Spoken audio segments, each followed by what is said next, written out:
Okay, this is Lecture 9, Part 2. We're continuing with the looking at the physiology of the digestive tract and accessory organs. And starting at the front and going to the opposite end. So here we are in the mouth and esophagus, I guess, although there's nothing written here about the esophagus on this slide anyhow. Well, you have salivary glands, and although they say there's 3 pairs, it turns out there are 4 pairs of salivary glands. They produce saliva that contains the enzyme salivary amylase. Salivary amylase is able to cleave the bonds that hold together the glucose subunit monomers that make up starch or glycogen, and also other glucose polysaccharides, in other words, polysaccharides that are made up of a whole bunch of glucose monosaccharide units stuck together, bonded together. So it immediately starts the digestive process on the biochemical digestive process on carbohydrates, at least. There is also a second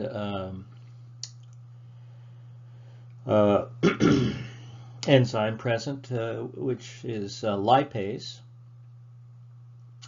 that can start the process of breaking up lipids, also called triglycerides, also called neutral fats, breaking them up into fatty acid chains and monoglycerides. I remind you that a monoglyceride is a glycerol with only one fatty acid chain on it. Triglycerides, or lipids, fats, they have a glycerol backbone and 3 fatty acid chains. So this lipase starts the process. It's present, in not huge amounts, but it is present. The other thing, of course, is there is mucin being secreted, which as soon as it contacts with water becomes mucus. Now, mucin is a glycoprotein, which means it's a protein that has carbohydrate units attached to it. It actually has quite extensive carbohydrate portions attached to the protein, making it a glycoprotein. It has forms quite a slippery substance when it combines with water, and that substance is mucus. And that helps to make the food slippery and soft and easy for swallowing. The whole mechanism of chopping up the food with your teeth and forming it into a ball and mixing it with mucus and mixing it with saliva, all that is mechanical digestion. Most of what we'll talk about, although not all certainly, is biochemical digestion involving enzymes. But there is also the mechanical digestion that's occurring. The food is formed into what's called a bolus, a ball essentially of mashed up food, and swallowed and enters into the esophagus, which connects to the stomach. This triggers a reflex type of or immediate type of contraction, waves of contraction of the smooth muscle that lines the esophagus and the rest of the GI tract, so that you get these waves of contraction that help push along the food bolus and material as it goes down the GI tract, and that wave of contraction is called peristalsis. Remember, the GI tract in general has quite a bit of smooth muscle, and it's arranged in layers. There's a circular layer and there's a longitudinal layer. The circular layer helps to push along the food in the longitudinal layer also, well, the contractions help to push the material along. Now, as I said, there is, of course, biochemical digestion going on, and this is due to hydrolytic enzymes. Hydrolytic enzymes is a term used it's a general term to describe enzymes that can carry out hydrolysis. So the reactions that break apart the glycolytic bonds between the monosaccharides that make up the polysaccharides, they carry out hydrolysis. The protease enzymes that break up proteins into individual amino acids, they are also carrying out hydrolysis. The lipases that break apart the fatty acid from the glycerol that forms lipids in your food also are hydrolytic enzymes. They carry out a class of biochemical reaction called hydrolysis. So they're all hydrolytic enzymes. The same applies for many of the enzymes that break apart nucleic acids. Now these digestive enzymes are not released and not formed in their active form. They're formed in an inactive form and don't become active until they enter into that space. And that prevents them from acting on your own tissues, your own cells, preventing autodigestion from occurring. And these inactive hydrolytic enzymes are called zymogens. So they're only activated once they're secreted and enter into the space of the gut.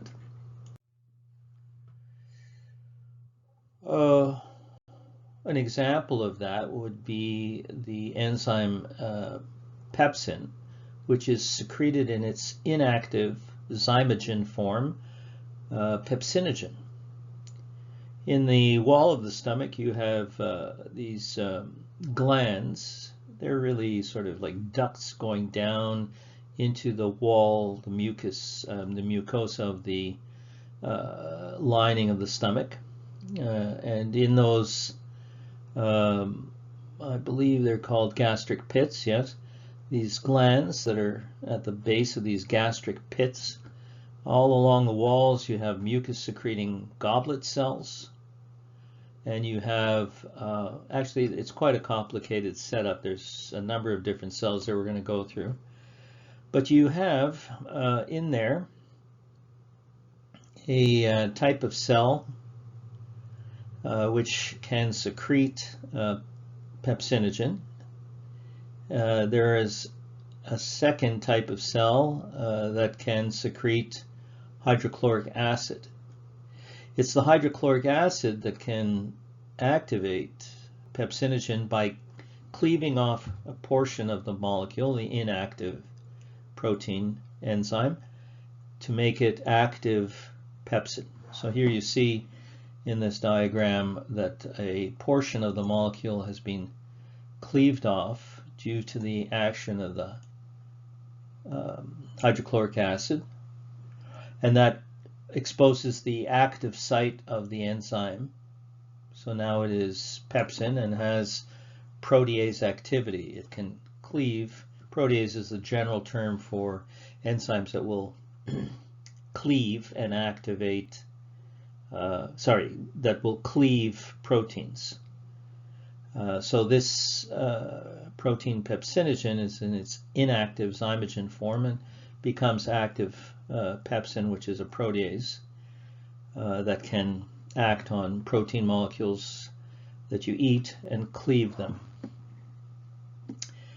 So there are a number of cells, I'm not sure if, let's just have a look. Yes, there are in the stomach. Once the food reaches the stomach, and it goes down the esophagus and goes through the esophageal sphincter into the stomach. Once it reaches there, the stomach is quite a muscular structure or organ that has sphincters at either end, and will contract and churn the food to break it down mechanically, so that's a mechanical type of digestion, and mix it with gastric juices. Gastric juices are all of the different secretions that come from these gastric glands, and the contractions of the stomach will mix that food together with those gastric juices to form a material called chyme. Now, there are several important hormones that are involved in the process of digestion, and you should pay attention to the hormones and their action. The presence of protein molecules, smaller protein molecules, peptides, in the stomach will trigger the release of gastrin. There are hormone-releasing cells at the base of these pits, and they will release the hormone gastrin in response to the presence of peptides in the stomach. All hormones are always secreted into the bloodstream. So the gastrin, once it's in the bloodstream, will trigger an increase in hydrochloric acid secretion.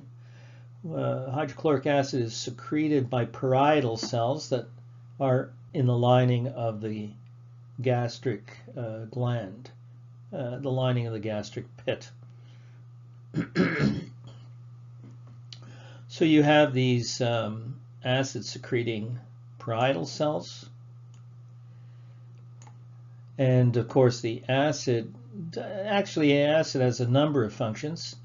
It will activate pepsinogen to pepsin, but it will also help with the breakdown of food that you've ingested, and it will also protect you to quite a large extent, actually, from any pathogenic organisms that you might take in. Not every pathogen is destroyed. Not every microorganism is destroyed by the hydrochloric acid, but a lot of them are killed off by that hydrochloric acid.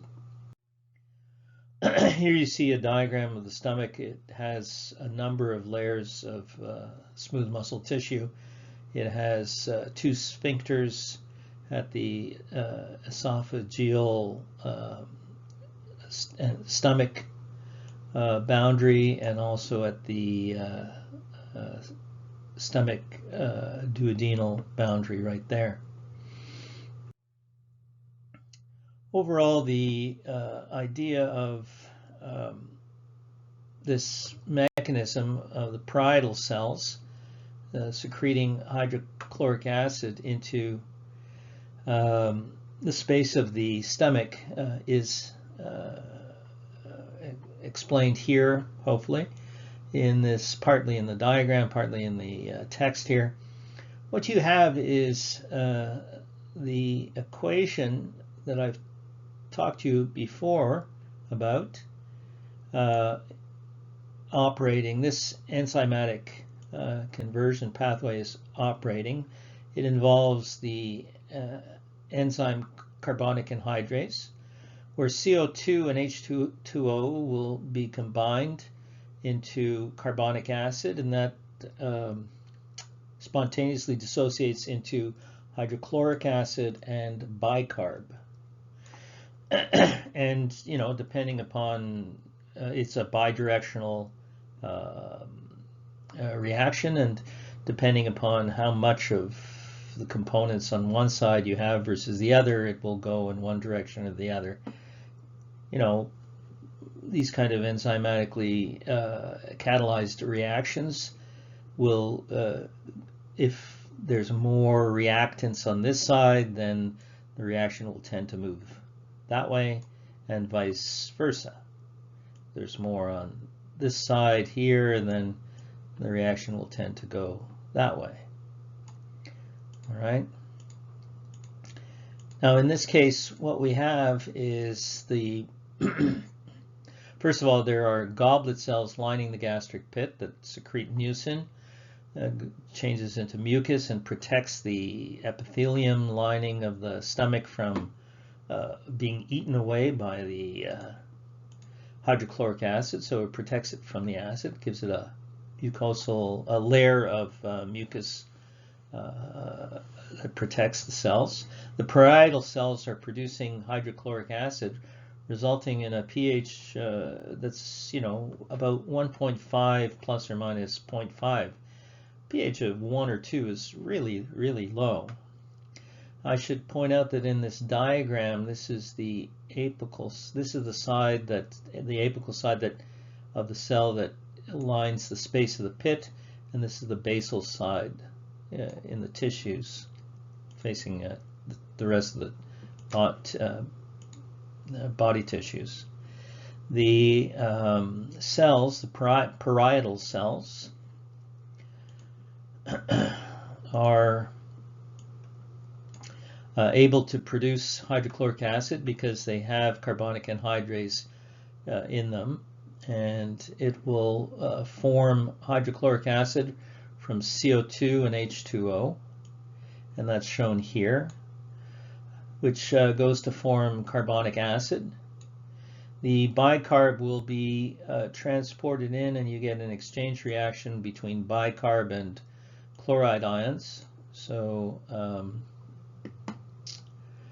the bicarb is exchanged for chloride ion on the basal side of the cell, and the bicarb will move into the bloodstream while the chloride ion enters into the secretory space of the it gets secreted out of the parietal cell at the apical side into the space of the gastric pit, along with hydrogen ions, thus forming HCl.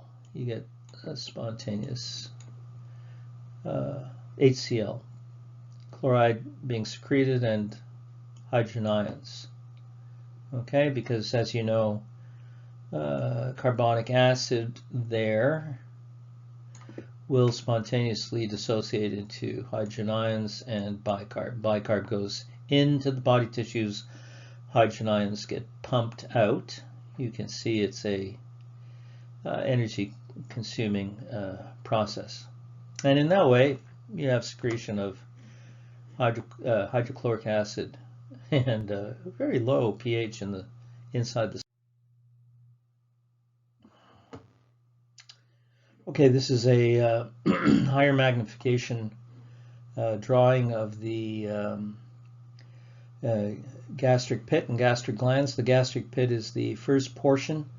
You have these actual spaces, pits that are formed in the walls of the stomach, and there are indentations where the epithelium dives down. And lower down you have the area that's secreting.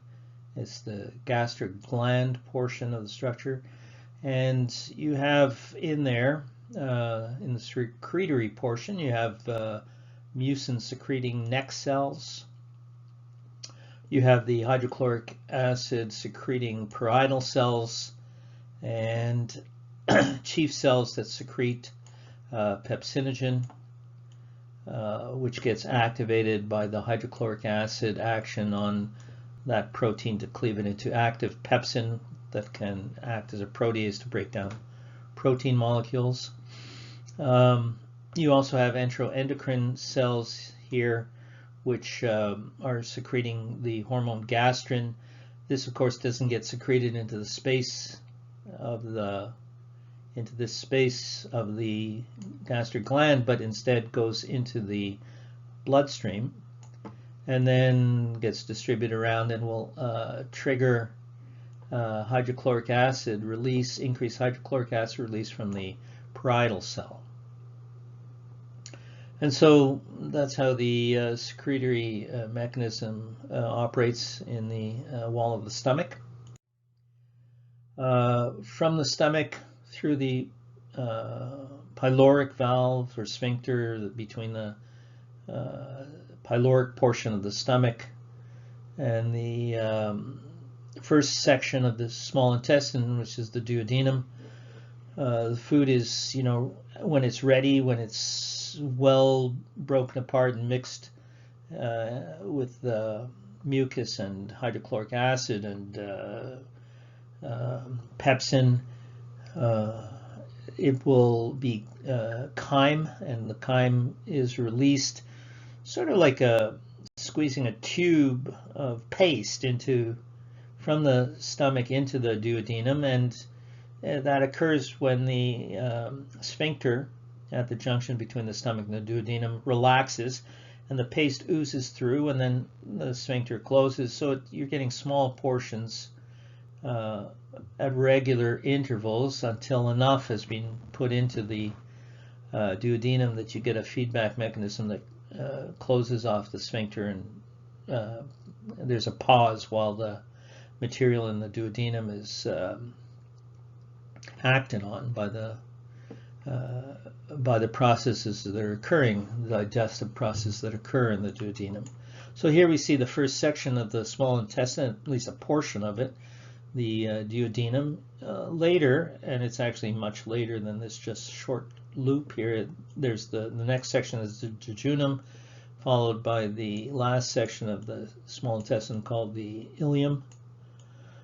What we have here also is in this partial diagram, they're showing the pancreas, which is an accessory digestive organ that can release a number of different enzymes that will act on protein,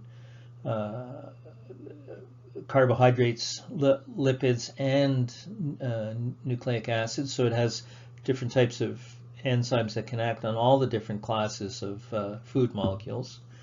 You also see here the duct structure of the pancreas and the duct structure from the liver and from the gallbladder. The gallbladder acts as a storage site of bile, which is produced and comes down from the liver. Bile isn't continuously being secreted into the duodenum. It's only when it's necessary. As well, the same goes for the secretions of the pancreas, only when needed.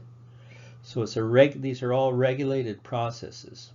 Okay, and we'll talk about some of that and how it happens later on. So as you can hopefully understand, a large part of the biochemical digestive process occurring in digestion is actually occurring in the duodenum, because that's the part that's getting so many different enzymes. There are enzymes acting on the food before that, as we've discussed, but for the most part, it's occurring in the duodenum. Well, the small intestine acts on that partially digested food that's come from the stomach, but it adds the secretions from both the pancreas and the liver. The pancreas will actually responds to the chyme, which is acidic, coming into the duodenum from the stomach, and secretes an alkaline bicarbonate to help neutralize that acid. And then the food is acted on and mixed by muscular contractions and moves along by peristalsis through the small intestine. The total length of the small intestine is about roughly 6 meters or 18 feet. So it's quite a long tube. You need both digestion to occur, mechanical and biochemical, or a lot of people call it chemical digestion, but it's biochemical really. You not only need that digestion to occur, but also mixing, mechanical digestion, and absorption. So, in terms of what's happening again in the small intestine, it's acting on the chyme material that's coming from the stomach. Pancreatic enzymes are doing a large part of the digestion. As I said, the chyme is neutralized by the alkaline bicarb rich secretions that come from the pancreas. That's an important neutralization of the pH, because the pancreatic enzymes act optimally at a neutral pH. I would remind you that if you look at a graph of enzyme activity on the vertical scale versus pH on the horizontal scale, so this is pH and this is enzyme activity. I'm just going to put an E. Different enzymes have different pH profiles in terms of their activity. Some of them, depending on which enzyme you look at, you can get quite different graphs in terms of activity. And for example, pepsin, which is in the stomach, would have quite a low optimal activity at the kind of acid pH. The low pH that's present in the stomach is actually optimal for pepsin, which makes sense, of course. Other enzymes will act at a more neutral mid-range pH. Let's say that this one is 2 here, and this is 7 or 7.4. Let's call it 7 for now. So that would be the kind of pH that you would need so that the pancreatic enzymes can act, and that's achieved by the bicarbonate alkaline secretions that come from the pancreas. Bile from the liver and or from stored bile from the gallbladder are important in digestion of fat. They will form what are called micelles, and I'll describe that later. I want to emphasize to you that what students incorrectly often assume and write down and think is that bile is an enzyme. It is not an enzyme. It is in fact a unique kind of molecular structure. It has a unique kind of molecular structure. Part of it is one end of it is positively charged, the other is negatively charged, and it's for that reason. One end of it is hydrophobic, the other end is hydrophilic, and therefore can envelop and emulsify fats. We'll talk more about that later on. Okay, in terms of peptides and disaccharides that are present in the chyme, at this point, a lot of the proteins have been chopped up into shorter length polymer strands, so they're called peptides instead of proteins, and that's due to the action of mostly due to the action of pepsin, but also the hydrochloric acid, and also the polysaccharides have been broken down by amylase into disaccharides. Quite often they're present as pairs or disaccharides, but the rest of the enzymatic digestion occurs by enzymatic cleavage of the peptides into individual amino acids, and the disaccharides get converted into monosaccharides. And this occurs at the surface of the mucosal epithelium that has these tiny, each cell has tiny projections called microvilli. I remind you that all those increased surface structures at the gross level, the folds, then at a smaller level the villi, and then at the smallest level on each individual cell surface the microvilli. That's where these enzymatic reactions are occurring. So you get individual amino acids and monosaccharides and ions as a result of the enzymatic digestion, and that's the material that gets absorbed by the microvilli structures into and through the epithelial cells, and through the epithelial cells into the submucosa. Often there are specific carrier proteins that are involved in transport. A lot of them are co-transport mechanisms, sodium co-transport mechanisms that are involved in that absorption process.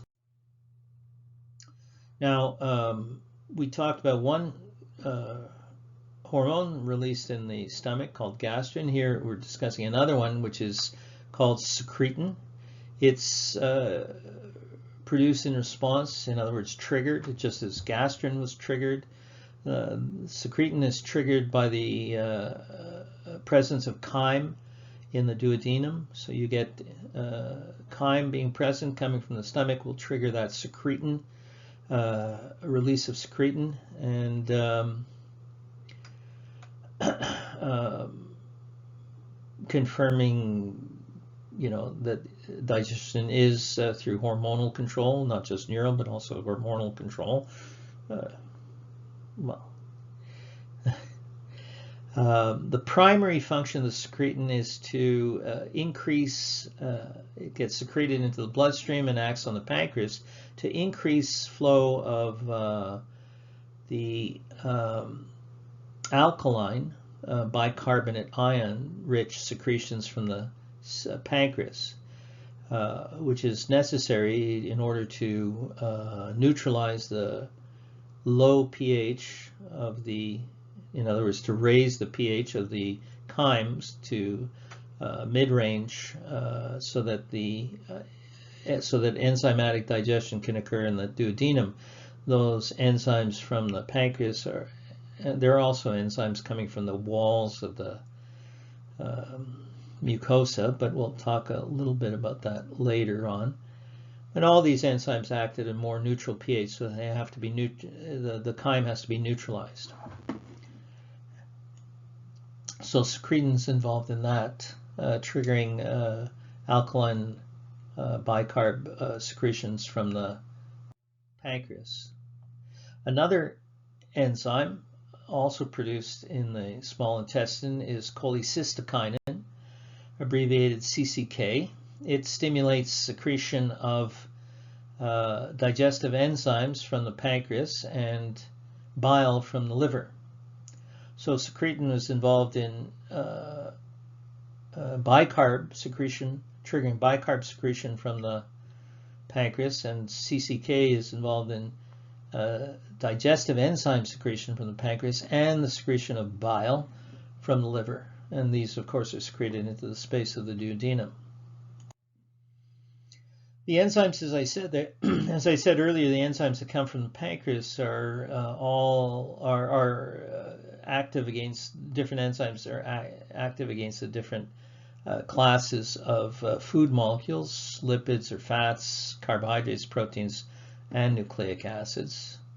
So there's quite a range. And here's a diagram that shows some of the protease enzymes, the enzymes that can act on protein coming from the pancreas. So these are pancreatic protease enzymes, which include trypsin, and it's not shown here, but chymotrypsin.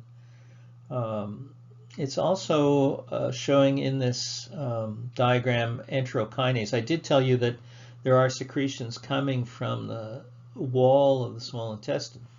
There are also glands, small tiny glands, somewhat similar to the idea of the glands in the wall of the stomach that are in the wall in the mucosa of the small intestine that can secrete enzymes.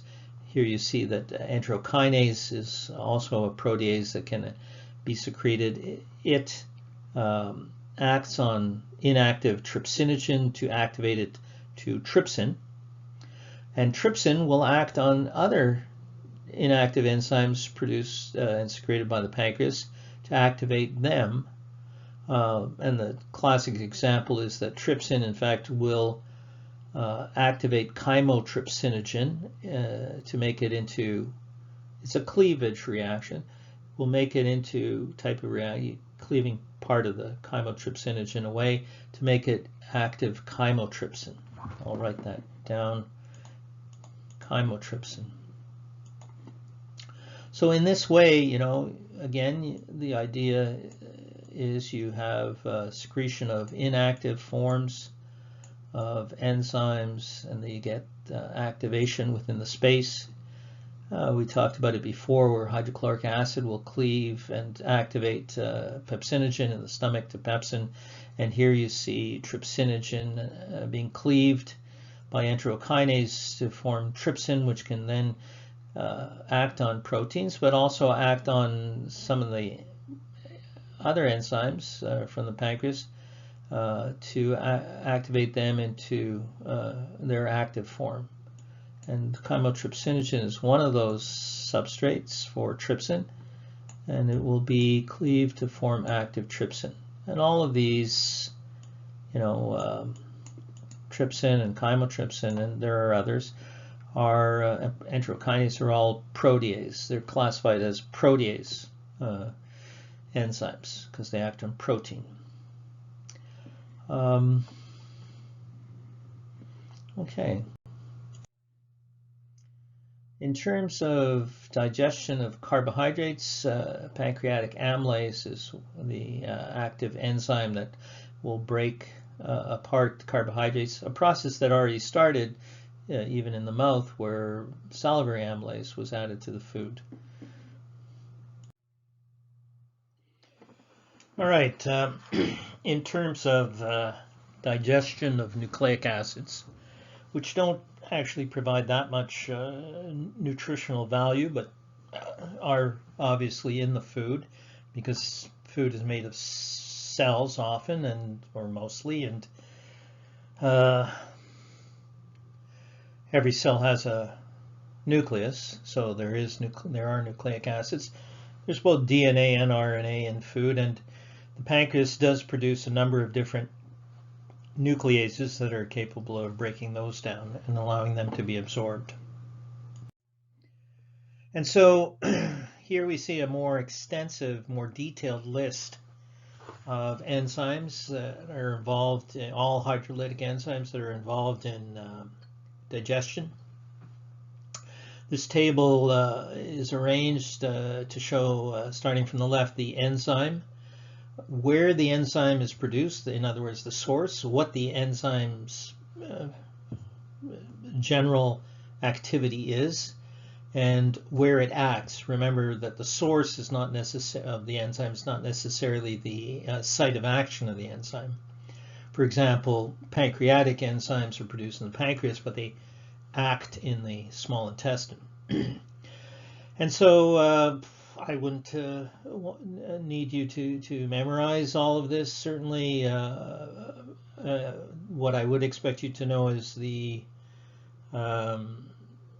specific facts that I've gone through earlier. I did mention trypsin, I did mention lipase, etc., pepsin, etc. So what we have essentially is a list of enzymes that act on carbohydrates and proteins and lipids and nucleic acids. And many of them are, quite specific in their action. So, I did mention chymotrypsin, or trypsin, and it does show that the, proteins are chopped up into peptides, but the actual site of cleavage is on a particular, at the peptide bond or the peptide link between particular, for each of these, protease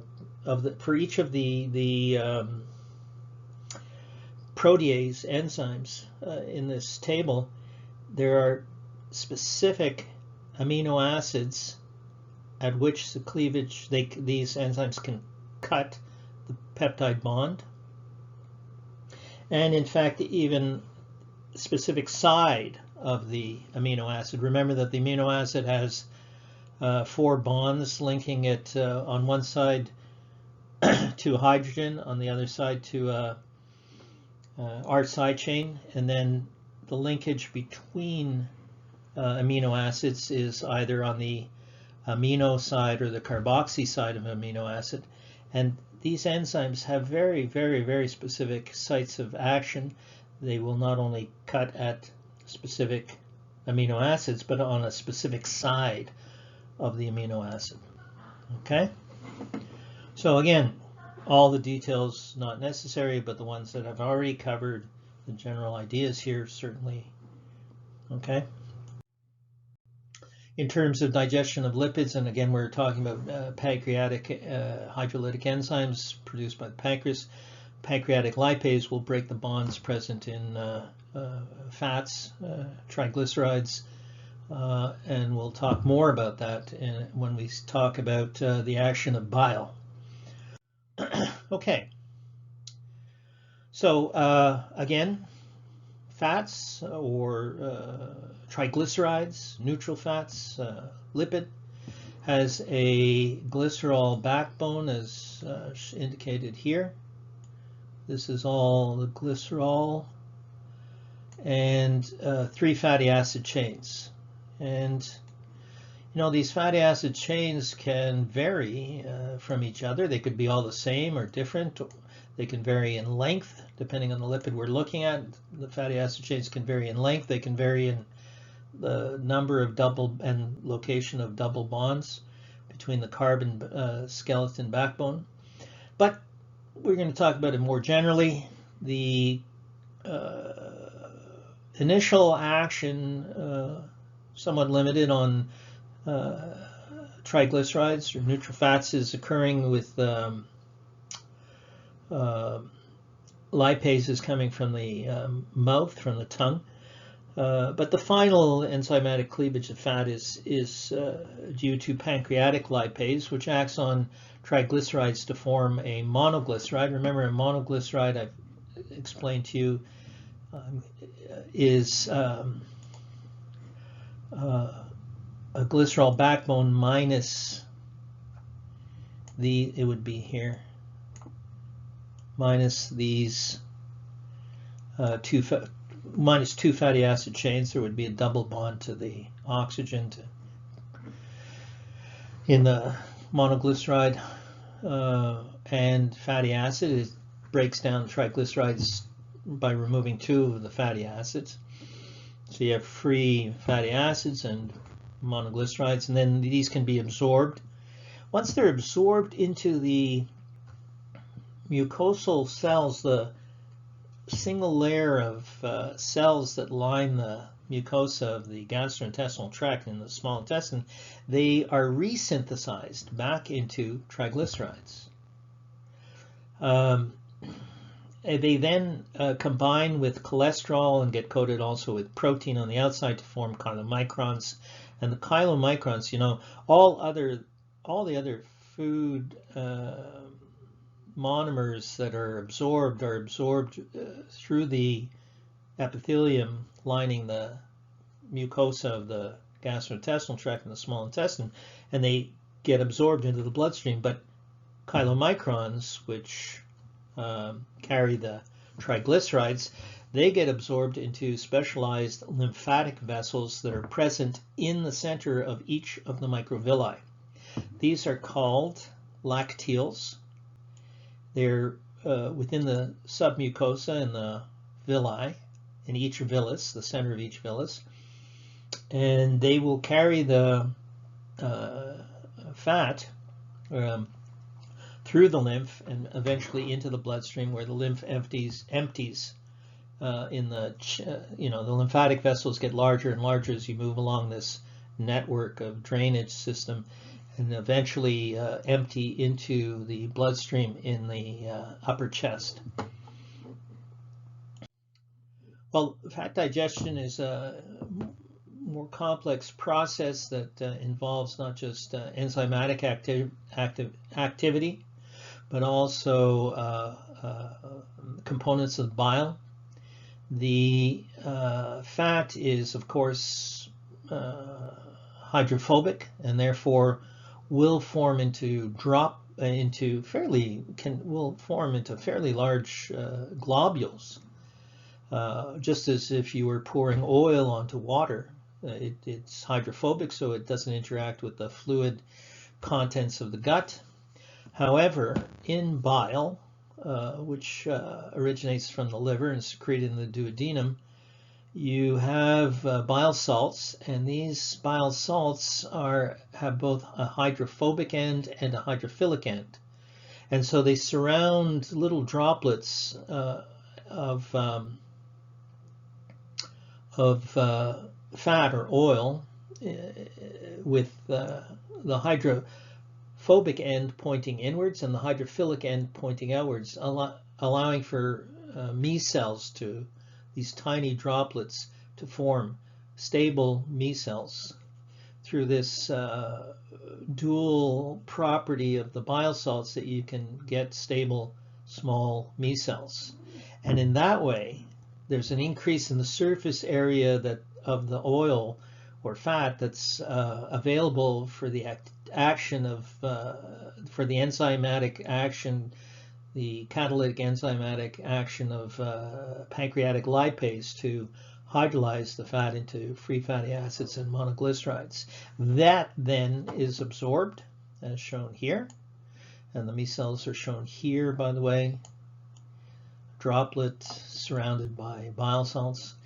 So that gets absorbed into this mucosal epithelial cell and then reforms into triglycerides, which are then carried through and which are coated, become coated with protein and specific types of proteins, and are then able to be absorbed into or enter into the lymphatic vessel called the lacteal, which is in the center. I'm going to put it here to show you, right in the center of each no my mistake, I'm sorry. Those are microvilli. It's in the center of each villus.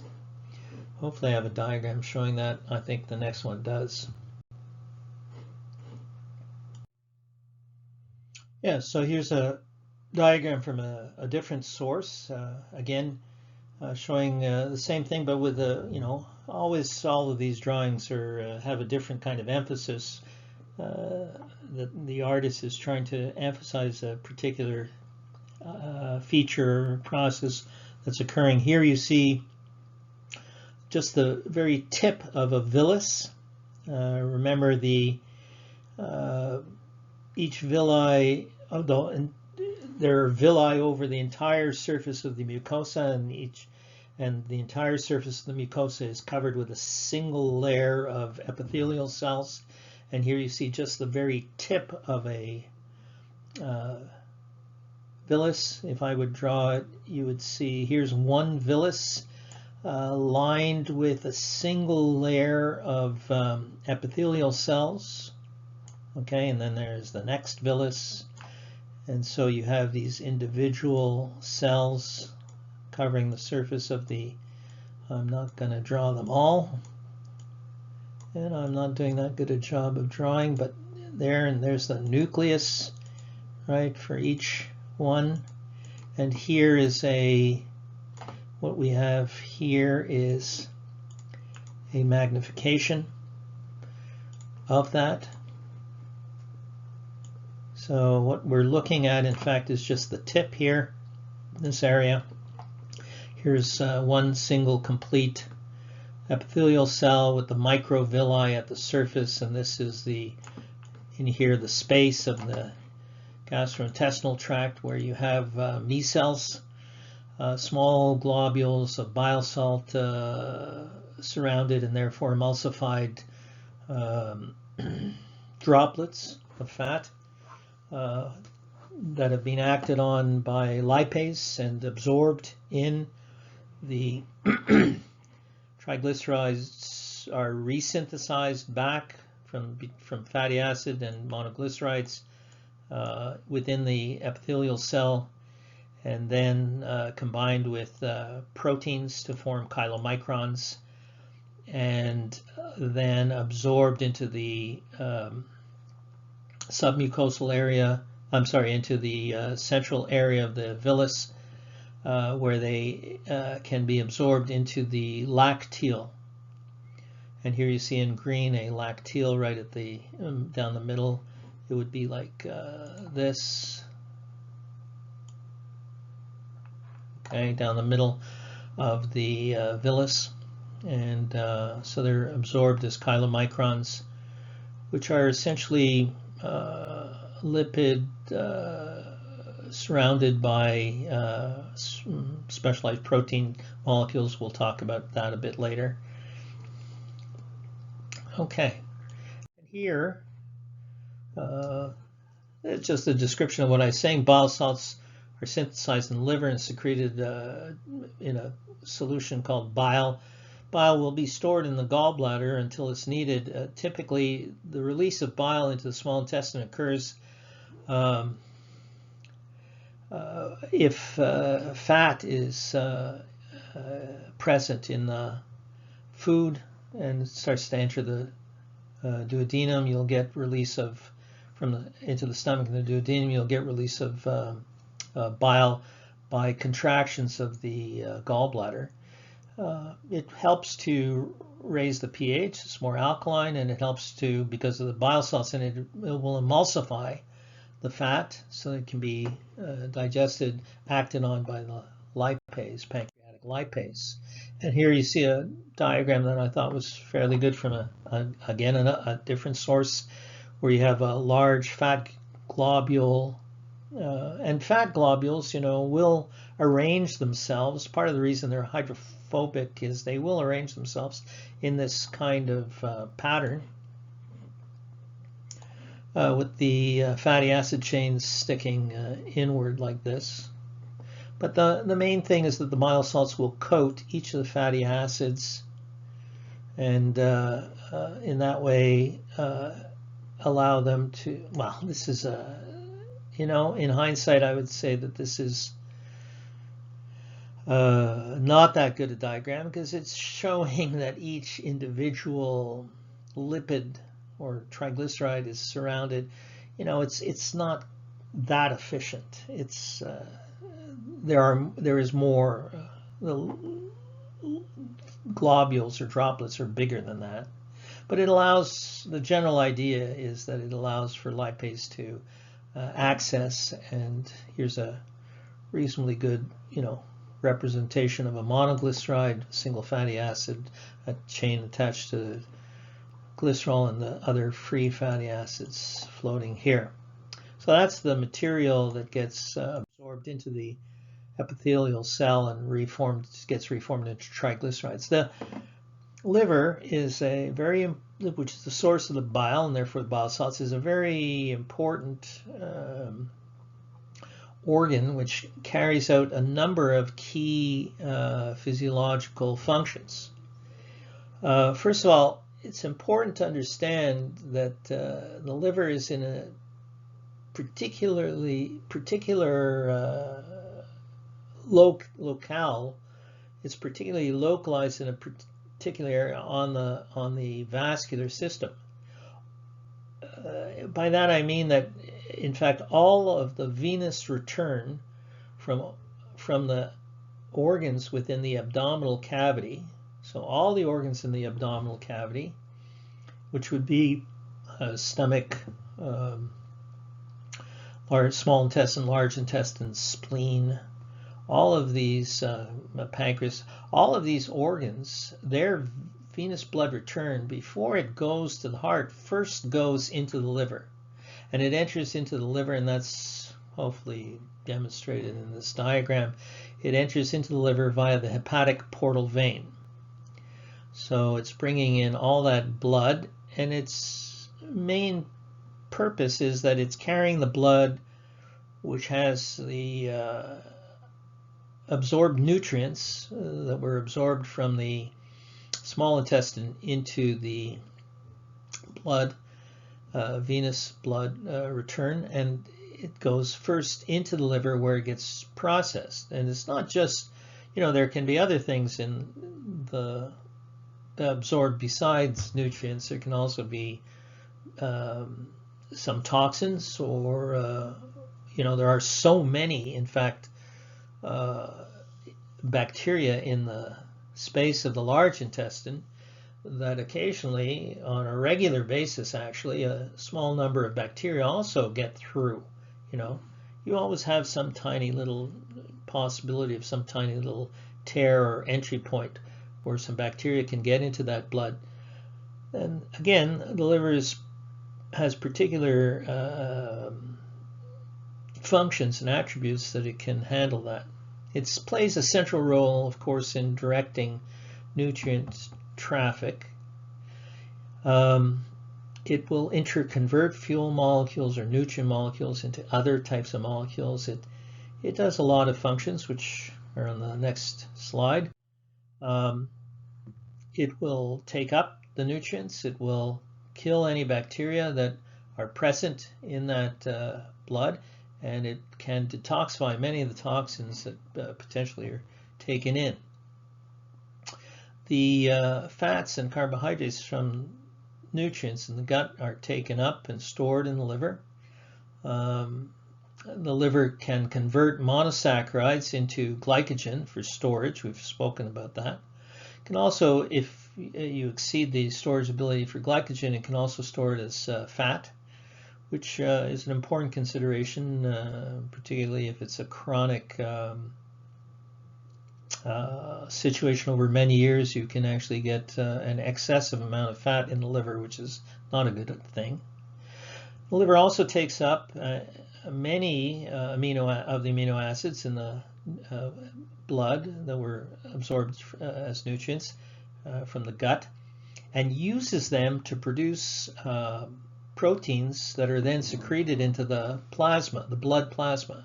And these include albumin, which is an extremely important protein involved in generating significant osmotic potential of the blood, so it can easily draw water. The albumin is too large to escape the capillaries, and remains in the blood despite hydrostatic pressure of the capillary blood. It will remain there and be able to pull fluids back into the blood. The liver also produces many of the many different clotting factors involved in the process of coagulation. Also, it produces a whole series of proteins that are involved in a antibacterial pathway called the complement pathway.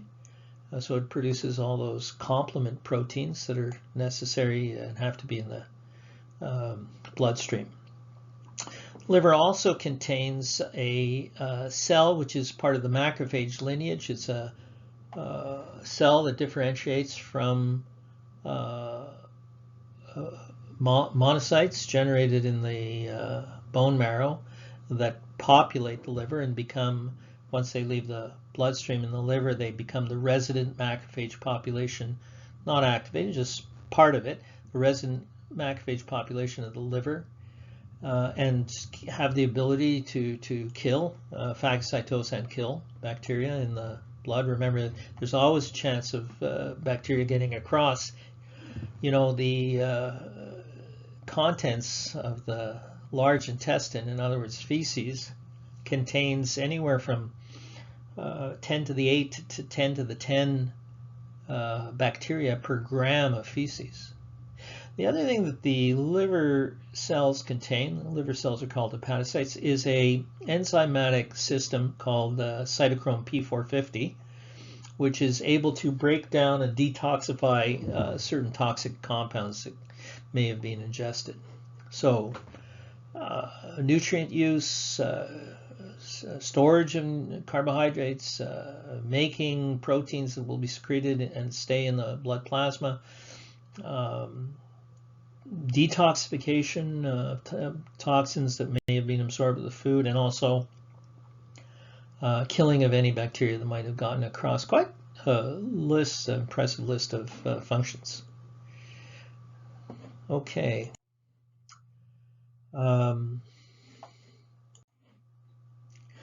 Well, I did mention to you that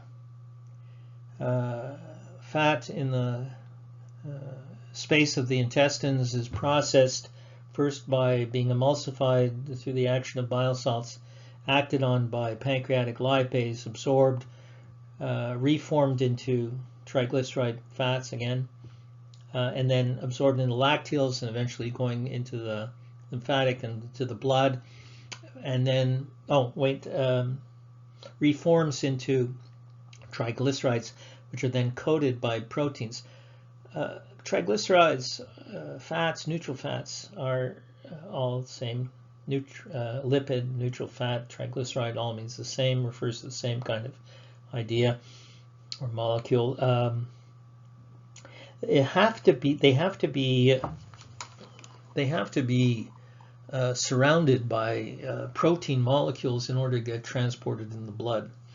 And there are different types of protein molecules, and I should point out that these are lipoproteins, part lipid, part protein. Again, the same idea as with biosalts. The lipid portion in this case is the hydrophobic part of the molecule, and the protein part is the hydrophilic part of the molecule. So it can surround these droplets and allow them to be carried efficiently through the bloodstream, through the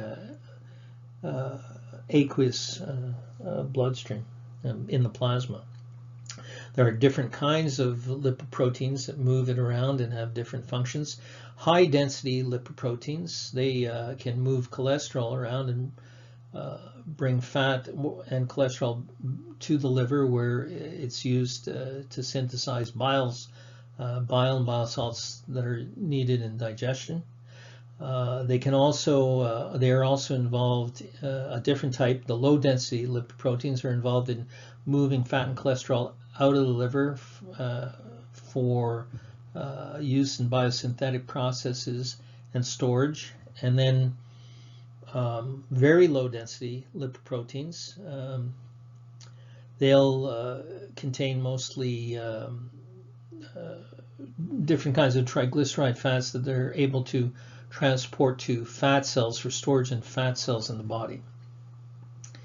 The low density are considered to be associated, too high a level of low LDLs or low density lipoproteins can be associated with an increased risk of deposits of fat in the lining of the vasculature, atherosclerotic processes, forming plaque on the wall, which is not good. So LDLs are considered in a very simplistic kind of way, the bad lipoprotein, and HDLs are the good one.